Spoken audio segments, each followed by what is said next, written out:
All right, guys, what's going on? Welcome in. So Connor Hughes of SNY just dropped his mailbag early this morning, and he got a really interesting question here from Renzel Where YA. So go check him out. But he asks, who do you think ends up being the Jets' next general manager, coach, and quarterback? Hughes responds, there's a lot of buzz growing around league circles right now regarding a Ryan Grigson, Brian Flores, and Josh McCown pairing. A source in Minnesota said that that's been talked about within their building. Now, that trio has been paired together. They've been linked for a long time now, especially Grigson and Flores, right? Those two guys supposedly are really close. They've been working really well together. Flores obviously having former head coach experience. Ryan Grigson obviously having former general manager experience. Two guys that have been described as members of that Vikings organization that have came in and set an actual standard. Two guys that have been extremely important to that Vikings organization. I would call them pillars at this point. That's how much these two individuals mean to that Vikings team. They play big roles, big roles here. Now, it feels like the reaction to this, it's pretty mixed, right? There's the crowd that loves it. There's the crowd that hates it. And then there's the crowd that is kind of in the middle, right? Which is, yeah, I would like Brian Flores, but I don't want Grigson as general manager, right? I haven't really seen anybody with the opinion of, I want Grigson as GM, but I don't want Flores. So with that said, we take a look at each individual candidate. Let's talk about Brian Flores first, right? The more popular candidate. Someone who's doing fantastic things with that Minnesota Vikings defense. Obviously, the Vikings are now eliminated from last night. But that doesn't change the season. That doesn't change how Brian Flores acts. That doesn't change the impact that he's had on this Vikings team. I mean, he's putting up just fantastic overall rankings on the defensive side of the football with not to be rude here, right? But how should I word this? He's not doing this. He's not putting up this production with the team having to trade for star pieces, the team stockpiled with, top 5 and top 10 draft picks all over the place. No, he's doing it with a lot of guys that were already there. In some cases, he's doing this with cast-offs from other teams, right? Jonathan Buller, Jerry Tillery, who else? Blake Cashman, right? Former Jet, former Texan, Shaquille Griffin. That's what's so impressive about this Flores defense, right? They communicate. Everyone knows where to be. There's this kind of cohesion with this Vikings defense. And the same exact argument could be made with Vance Joseph over in Denver. Very similar situation, right? Where you have a roster on paper that if you show it to someone, they're like, yeah, it's a good defense, but it's not a great defense. It's surely not an elite defense. But in the case of both Vance Joseph with Denver and Brian Flores with the, of course, Minnesota Vikings here, both defenses are playing top tier football. Again, I think that speaks to coaching. As a Jet fan, I'm used to Saleh, I'm used to Ulbrich, I'm used to Nat Hackett, right? Almost dragging the team down. It's almost like they're an anchor to the team, holding them back, right? You show someone a sheet of paper with the Jets' offense and defense on it, they'd be like, yeah, this is a pretty damn good group. And then you show them the team rankings and it's like, whoa, what's going on here, right? There's some major problems. When a coach can say, you know what, let's go sign this cheaper free agent. Let's go claim this guy off of waivers. Let's go snag this former mid-round pick that was like a rotational piece somewhere else, but he's going to play a big role for us because I know exactly who I'm looking at. I know exactly how to develop a player like this, and I know exactly how to use a player like this and put him in a position to have success. Brian Flores has done that to a T. Now, it took some time, right? Obviously, last season wasn't as good as this season, but I think, again, that speaks to development. It speaks to coaching. You have to have guys playing as one, right? You cannot have selfish players out there. And this Vikings defense has been, flat out awesome all season long with notable performances. I also think you take a look at, of course, Brian Flores' background, right? 10 years with the Patriots, 3 Super Bowl championships in that time. 3 years as Dolphins head coach, where he won a handful of games, lost a handful of games. It could have been a lot worse, if you ask me. He's someone who is described as a no BS individual. He's not going to, allow things to slide. He's not going to allow lack of effort. He's not going to allow finger pointing. He's not cut from that type of cloth. He's just not. And again, going from the regime that we had to a guy like Brian Flores, which is, a little bit more, or maybe a lot more strict, a lot more disciplined, someone who, again, with Ryan Grigson has came in and set a standard with that Vikings organization. I mean, those are like the buzzwords that, I've been talking about, that everyone's been talking about for months on end, right? Where's the standard? Where's the discipline? Where's the accountability? Well, Brian Flores, really throughout the course of his coaching career, has been labeled as a guy that really excels in those departments, because sometimes, right, obviously you can go overboard and you're too strict and you're running it like, it almost kind of exceeds a football team. Greg Schiano with the Tampa Bay Buccaneers was a good example of that, just way too strict. Chip Kelly with the Philadelphia Eagles, same idea, right? It's just way too strict. There's way too many rules, and it just turns into almost like a toxic environment where it's not a fun place to be. People aren't looking forward to showing up to work and practicing and game planning. They're more focused on getting out of there, right? That's the kind of the tightrope that these disciplinarian coaches have to walk. You can't be just overly strict, because then it's like, okay, we're going to run into a myriad of issues. But I do think that Flores can walk that tightrope successfully. I really do believe that. Now, I do have one big issue with Flores, and that's the offensive side of the football. I think Jets fans are tired. We're tired of seeing these quote unquote like defensive minded head coaches that offer nothing on offense. Rex Ryan, he needs the offensive coordinator to do everything. Todd Bowles needs the offensive coordinator to do everything. Of course, Adam Gase, we had that little stint. And then after that, Saleh offers nothing on offense, right? So we're constantly searching for the right OC. And you can make this same exact argument for all the defensive minded coaches that the Jets have talked to or are set to interview. Aaron Glenn, Rex Ryan, Ron Rivera, Vance Joseph, right? Who we were talking about before. We have to ask that question. Who's the OC? What's the system? Who's going to be the play caller, right? What's going to be the offensive staff configuration? These are really, really, really important things. This is something that Robert Saleh failed at while he was here. The offensive coaching staff construction was awful. It was awful. And in the end, I think that was one of the biggest downfalls of this football team. So yeah, we could bring in a Flores, we could bring in a Glenn and kind of get this, get really set a standard with the New York Jets, provide that accountability, provide that discipline, which to me are the most important things possible with this Jet squad, creating a damn culture.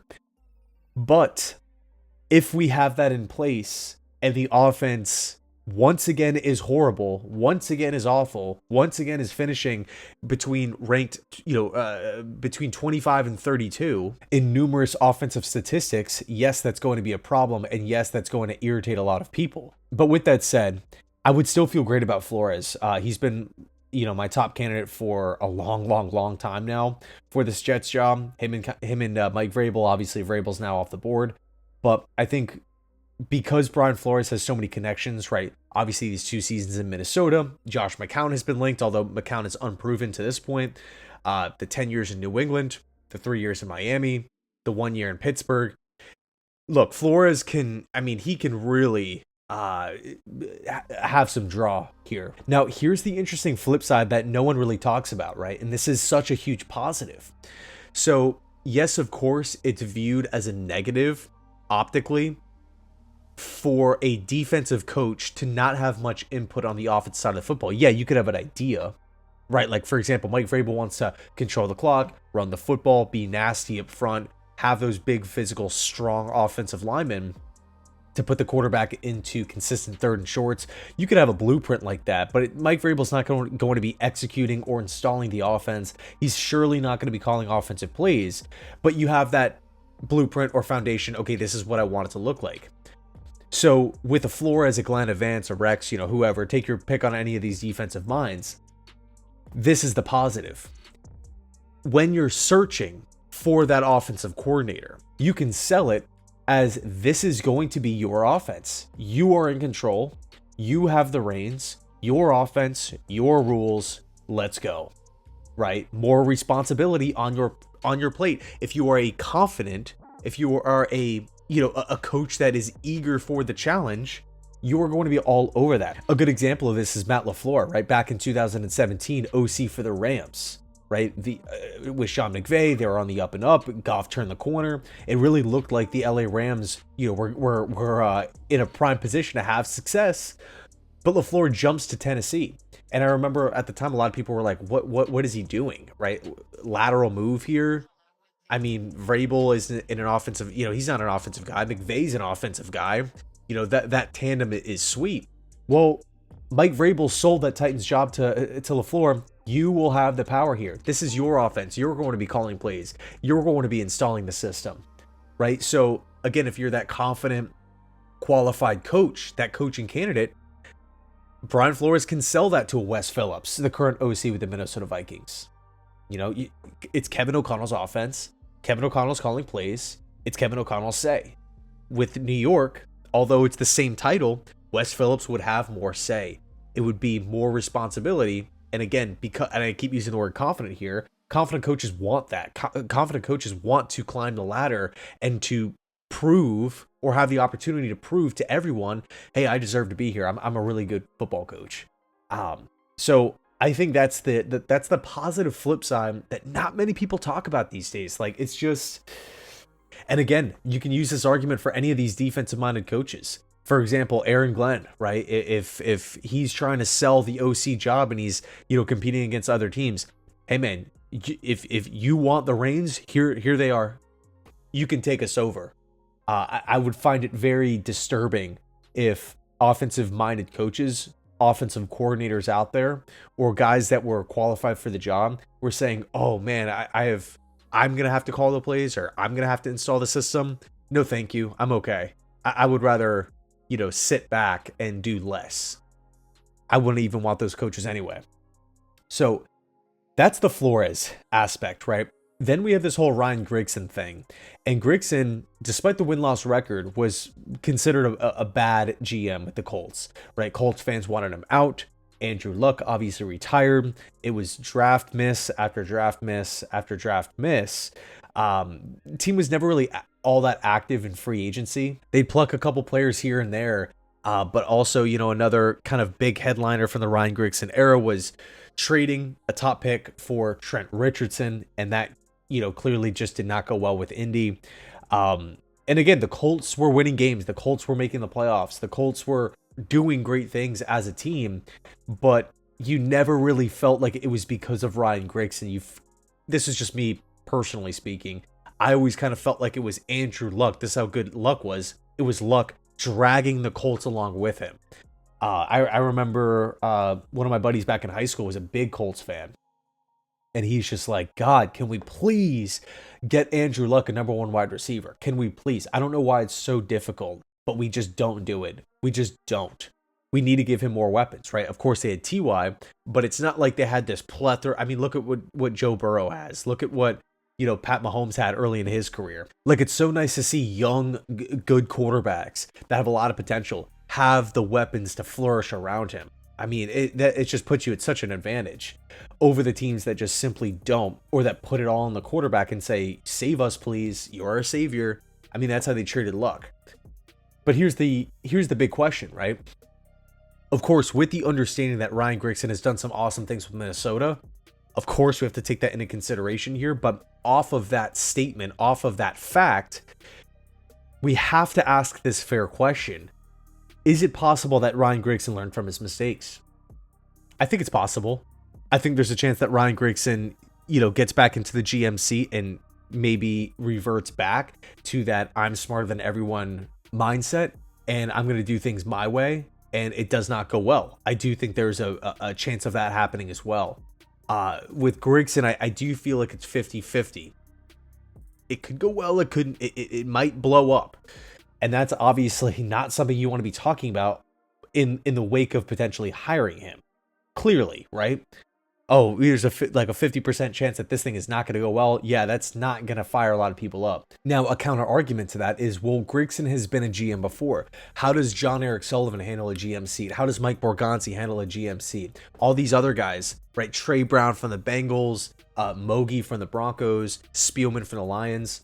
How do all these guys handle being in that seat? Ryan Grigson has done it before. So, I mean, all these guys are smart. All these guys are intelligent. I mean, you got to imagine that they would have the self-awareness to look back and reflect and say, I screwed that area up big time. I would do this completely different. I would stick to this. You know, it's just find out the areas that went well, find the areas that did not go well, self-assess and move forward so you're better prepared for your next job. I think that's really, really important. And again, you got to imagine that has already taken place with Ryan Grigson internally. So I want to end off on this, and I think this is a really important point to talk about here. But I love Brian Flores, right? I think, this is someone who's obviously a qualified candidate, someone who's getting a lot of love elsewhere, has interviews with the Raiders, the Jets, the Bears. You can make a case for Brian Flores in a lot of different destinations. I do not want the Jets to hire Ryan Grigson if they aren't 100% sold just to hire Brian Flores. I don't think that's a smart plan. Again, this is coming from someone who loves Brian Flores. I would love it if he was, the Jets head coach. I think it'd be a nice change of pace. But if Grigson did not do well in that interview and the Jets are unsure on if he's the right guy for the job, but they interview Flores this week and it goes well, and they're almost like pressured into hiring Grigson, I think that's a mistake. I'm still under the mindset of let's go out and hire a qualified candidate, someone who is the most impressive throughout the interview process, someone who has the best and most clear plan of attack for this Jets team and how to get them out of this rut. Let's go with that guy and trust him with our current, setup with the 33rd team to make a decision or a determination on our next head coach. That is the plan that I would prefer, because at that point, everyone's on the same page. Everyone feels good, everyone feels comfortable, and everyone wants to be in these positions. I could see it now, right? If maybe the Jets disappoint over whatever expectations there might be over the next 2 years, if Woody never wanted Grigson, if he never liked him in the first place, I could see the reactionary Woody Johnson saying, you're fired. Do what the Titans did, do what the Raiders did, right? Just fire the GM early. Like, I don't want to be searching for another coach in 2 to 3 years. I want long contracts. I want time to build this thing the right way. So that's what I'm searching for. Anyway, let me know your thoughts down below in the comment section. Thanks so much for watching. I appreciate you guys. And as always, go Jets.